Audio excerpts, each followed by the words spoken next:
Man, oh man, oh man, what is up, YouTube? It's your boy Big Cool coming to you from Colossal Boxing Talk, and I'm here with my post-fight reaction slash thoughts. As you all know, tonight was the most important fight in boxing because we had two undefeated champions colliding, battling for the right to be known as the undisputed champion of the junior welterweight division. You had WBC, WBO junior welterweight champion Terence Crawford going up against a guy who is just, shocked the world over the last 8 months, the boxing world, coming out of nowhere. Julius Indongo, who was the IBF and WBA junior welterweight champion. Going into this fight, we all know that Terence Crawford was overwhelmingly favored because of the skills, the resume, his ability to fight out of either stance, the power, just the overall boxing pedigree that he possesses, in his amateur, career as well as his professional career. He was 31-0 going into this fight, I believe, with 23 knockouts. Tonight, he improved that record to 32-0, 24 knockouts with the third round KO over Julius Indongo. Man, and I predicted that Terence Crawford would win and win impressively, probably winning a 9-3 unanimous decision. But Terence Crawford had other plans. I mean, you could tell early on in the fight that Terence Crawford meant business, and he was looking to put a hurt on Julius Indongo. Indongo, which I said in my breakdown video, had to be, he had to establish a rhythm. He had to make Bud respect his awkwardness, that straight left hand in the height and reach. And surprisingly, when I found out, maybe I should have did a little more research, I thought Indongo had not only the height advantage, but the reach advantage. But to my surprise, Terence Crawford had a pretty nice size reach advantage. His was 174 to Indongo's 171 and a half. So that shocked me right there. But I said that Indongo telegraphs his shots. He overextends himself when he throws that left hand, that straight left hand. He's wild, and he's not fast. Although he was barely missing, Bud with that left hand, he was missing. Bud would slip it, would step back, would roll it, and he was looking to, end it early. I mean, he dropped him in the second round.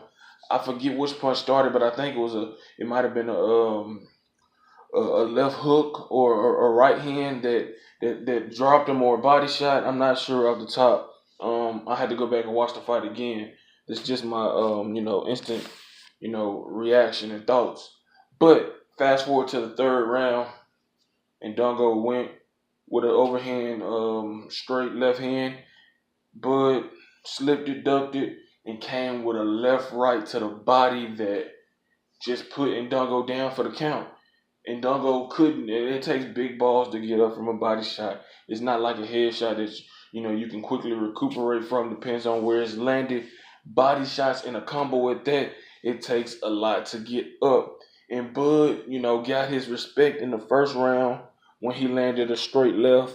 And, Bud is always composed. He's always calm, cool, and collected. He's collecting data on his opponent. He's not a fast starter. He's slow out the gates. That's because he's analyzing everything that his opponent is doing before he starts to implement their mistakes and his assets into the game plan and take over from there. I mean, he had the whole Nebraska out. 12,100 people, I believe Joe Tessitore said, was in attendance tonight. He did a nice, deed for Will Fultz, the late kicker from Nebraska. Rest in peace. He had his dad at ringside, brought his dad in the ring, showing him some love and recognition because he lost his son last year in a car wreck a few weeks before the start of the 2016 college football season. But Terence Crawford seemingly now has finished all his business at 140. He's beat everybody he needed to beat.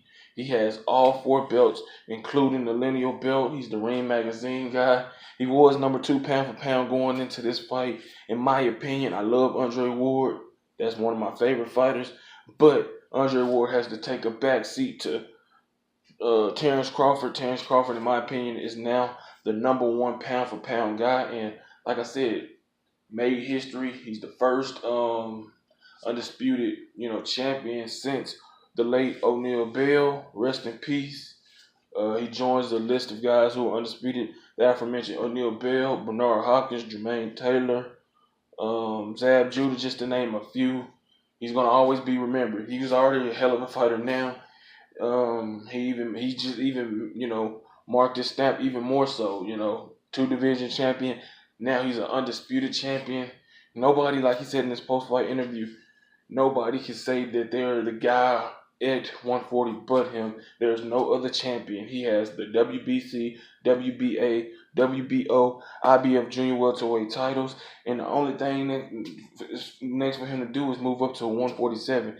He was numb on that, even though, I know that is his intentions, because people were saying that he struggled a little bit to make 140. And you can imagine he's been there for, I think 2 years now. He's growing. He's 29, so it's going to get a little tougher to make weight as you get older. But he's a disciplined fighter. He's a dedicated fighter. He's a great fighter. And I expect him to move up to 147, where there's a lot of elite competition that awaits him. Sean Porter, Keith Thurman, Errol Spence, Danny Garcia, just to name a few. And we're going to see what's his next move. But congratulations to Terence Bud Crawford for becoming the latest undisputed champion, now number 1 pound for pound, in my opinion. Congratulations to Julius and Indongo for getting to this point where nobody thought you would. And it's not over for Indongo, who was just outclassed by a much better fighter. He still can reclaim those titles at 140 once Terence Crawford moves up. But if you like this video, give it a thumbs up. Make sure you subscribe to Colossal Boxing Talk. Head over to Twitter. Follow us there at Colossal CBT. Always drop those comments in the comment section below and turn those notifications on to get notified every time I upload content. Until next time, I'm out. Peace.